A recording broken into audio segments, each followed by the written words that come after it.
ये है मेक्सिको, 13 करोड़ की आबादी वाला दुनिया का 10वां सबसे बड़ा कंट्री। मेक्सिको 21वीं सदी के सबसे इम्पोर्टेंट कंट्रीज में से एक है और इसकी वजह इसकी लोकेशन और हिस्ट्री है। मेक्सिको के नॉर्थ में अमेरिका है, साउथ और वेस्ट में पैसिफिक ओशन है, साउथ ईस्ट में ग्वाटेमाला, बेलीज और कैरेबियन सी है, जबकि ईस्टर्न साइड पर गल्फ ऑफ मेक्सिको है। मेक्सिको हजारों साल से डिफरेंट कल्चर्स और सिविलाइजेशंस का गढ़ रह चुका है। आपको शायद ये जानकर हैरत होगी कि दुनिया का सबसे बड़ा पिरामिड इजिप्ट में नहीं बल्कि मेक्सिकन स्टेट ऑफ पुएब्ला में है, जिसे द पिरामिड ऑफ चोलुला कहा जाता है। यूरोपियंस के आने से पहले यहाँ पर बहुत से कल्चर्स और सिविलाइजेशंस थी। सबसे पहले यहाँ ओल्मेक्स आबाद थे, फिर अराउंड 200 AD में यहाँ मायंस आए और करीबन 700 साल तक सेंट्रल और साउथ अमेरिका पर हुकूमत की। मायन सिविलाइजेशन अपने वक्त की सबसे एडवांस सिविलाइजेशन थी, जिसकी डिसअपीयरेंस आज भी किसी मिस्ट्री से कम नहीं। उनकी मैथ्स, एग्रीकल्चर और एस्ट्रोनॉमी की नॉलेज उस टाइम के लिहाज से अनबिलीवेबल थी। लेकिन फिर 950 AD के अराउंड ये सिविलाइजेशन मिस्टीरियसली खत्म हो गई। फिर 10वीं और 11वीं सदी में टोल्टेक्स आए और फिर उनके बाद 13वीं सदी में यहाँ एज़टेक्स आबाद हुए और फिर 14वीं सदी तक यूरोपियंस के यहाँ आने तक वही सेंट्रल मेक्सिको पर रूल करते रहे।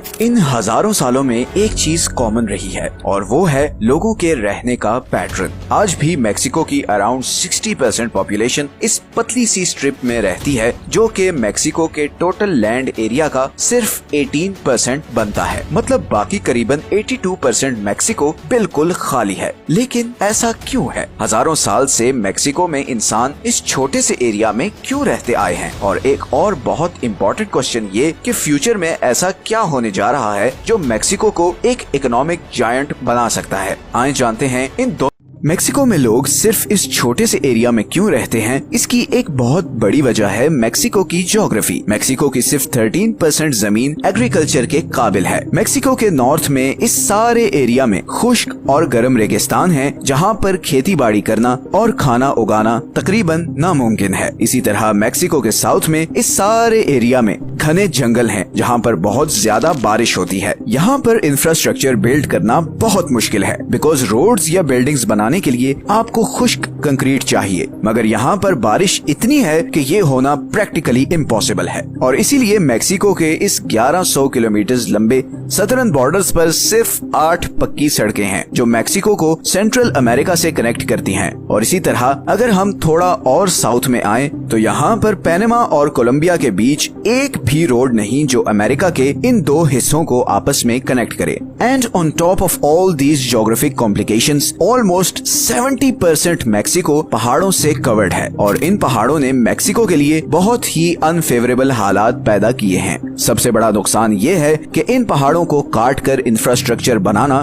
बहुत ही मुश्किल और महंगा काम है और इसीलिए मेक्सिको का ये सेंट्रल पार्ट जहाँ पर लोग रहते हैं, मेक्सिको के बाकी हिस्सों से इन माउंटेन रेंजेस की वजह से कटा हुआ है। यही वजह है कि इवन गवर्नमेंट के लिए इस सारे एरिया को कंट्रोल और मॉनिटर करना बहुत मुश्किल है। तो ग्वाटेमाला और बेलीज से लेकर मेक्सिको के नॉर्दर्न बॉर्डर तक इस सारे एरिया की निगरानी करना पुलिस के लिए बहुत मुश्किल है और इसीलिए यहाँ से ड्रग्स और हथियारों की स्मगलिंग बहुत कॉमन है। एक तरफ ये ड्रग्स सदर्न मेक्सिको से सेंट्रल मेक्सिको में स्मगल होते हैं और फिर यहाँ से ये नॉर्दर्न बॉर्डर के थ्रू अमेरिका स्मगल होते हैं। अब यहाँ पर क्योंकि रेगिस्तान और ऊंचे ऊंचे पहाड़ हैं, तो इस वजह से पुलिस के लिए इस स्मगलिंग को रोकना बहुत ही मुश्किल काम है। सेंट्रल मेक्सिको में ज्यादा पॉपुलेशन होने की एक वजह ये भी है कि पूरे मेक्सिको में ये जमीन सबसे ज्यादा फर्टाइल है। ये सारा एरिया वोल्केनोस से भरा हुआ है और इसीलिए एक बहुत ही इम्पोर्टेंट अनाज जिसे भुट्टा या कॉर्न कहते हैं, हिस्टोरिकली सबसे पहले इधर ही उगाया गया था। ये एरिया एग्रीकल्चर और इरिगेशन के लिए आइडियल है और इसीलिए हजारों साल से सारी सिविलाइजेशंस इधर ही आबाद होती थी। इसी तरह मेक्सिको की इकोनॉमी के लिए सबसे इम्पोर्टेंट शहर वेराक्रूज है। वेराक्रूज मेक्सिको के ईस्टर्न बॉर्डर पर समुद्र से जुड़ा हुआ एक कोस्टल सिटी है। पूरे मेक्सिको की 35% वाटर सप्लाई यहाँ से ही आती है। यही वो पॉइंट है जहाँ से स्पेनिश, अमेरिकन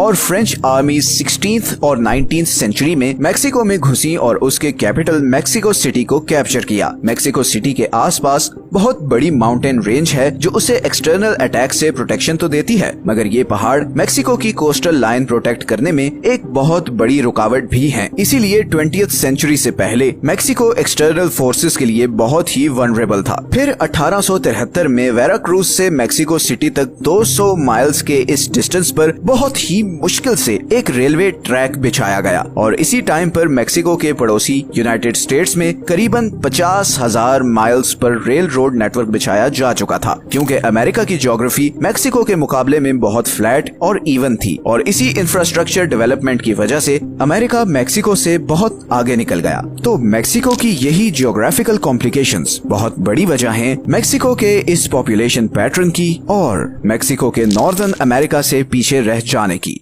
लेकिन पिछले कुछ सालों में मेक्सिको में एक जबरदस्त ट्रांसफॉर्मेशन हुई है। 2010 से 2023 के बीच अमेरिका से मेक्सिको तक 17 गैस पाइपलाइंस बिछाई गई हैं और ज्यादातर गैस अमेरिका मेक्सिको बॉर्डर पर लगाए गए मैन्युफैक्चरिंग प्लांट्स तक पहुंचाई गई है, जिसके दो फायदे हुए हैं। एक तो सस्ती गैस की वजह से मेक्सिको की मैन्युफैक्चरिंग इंडस्ट्री में बहुत बूस्ट आया है और दूसरा सस्ती लेबर की वजह से ओवरऑल प्रोडक्शन कॉस्ट बहुत कम हो गई है और इसी अपॉर्चुनिटी को भांपते हुए बहुत सी इंटरनेशनल कंपनीज अब मेक्सिको में अपनी मैन्युफैक्चरिंग शिफ्ट कर रही हैं। निसान आज अपने होम कंट्री जापान से कई ज्यादा गाड़ियां मेक्सिको में मैन्युफैक्चर करती है। मेक्सिको आज दुनिया का 5वां सबसे बड़ा गाड़ियां एक्सपोर्ट करने वाला कंट्री है। इसी तरह 2019 में मेक्सिको कनाडा और चाइना को पीछे छोड़कर यूनाइटेड स्टेट्स का सबसे बड़ा ट्रेडिंग पार्टनर बन गया। एक्सपर्ट्स प्रिडिक्ट कर रहे हैं कि अगर मेक्सिको की मैन्युफैक्चरिंग इंडस्ट्री इसी स्पीड से आगे बढ़ती रही तो अगले 20 सालों में मेक्सिको दुनिया की 7वीं सबसे बड़ी इकोनॉमी बन जाएगा। और जैसे जैसे मेक्सिको की मैन्युफैक्चरिंग इंडस्ट्री एक्सपैंड करेगी वैसे ही मेक्सिको का पॉपुलेशन पैटर्न भी चेंज होगा। बहुत से लोग इस सेंट्रल एरिया से निकलकर नॉर्दर्न बॉर्डर पर सेटल होना शुरू हो जाएंगे, क्योंकि इस एरिया में बहुत सी फैक्ट्रीज सेटअप हो रही हैं और बिल्कुल बॉर्डर पर होने की वजह से इन फैक्ट्रीज से निकलने वाले प्रोडक्ट्स पर अमेरिका में कोई एडिशनल टैक्स भी नहीं। लग ऐसे ही रहा है कि मैक्सिकन्स ने अब अपनी बुरी ज्योग्राफी का हल निकालने का फैसला कर लिया है और जब कोई नेशन कलेक्टिवली ऐसा फैसला कर ले तो फिर उसे आगे बढ़ने से कोई नहीं रोक सकता। ये हैं वो सोर्सेज जहां से हमने इस वीडियो के लिए कंसल्ट किया है। अगर आपको आज की वीडियो अच्छी लगी है तो इसे लाइक और चैनल को सब्सक्राइब जरूर कर दें। कमेंट्स में हमें टॉपिक्स जरूर सजेस्ट करें। मिलते हैं नेक्स्ट वीडियो में, अपना ख्याल रखें।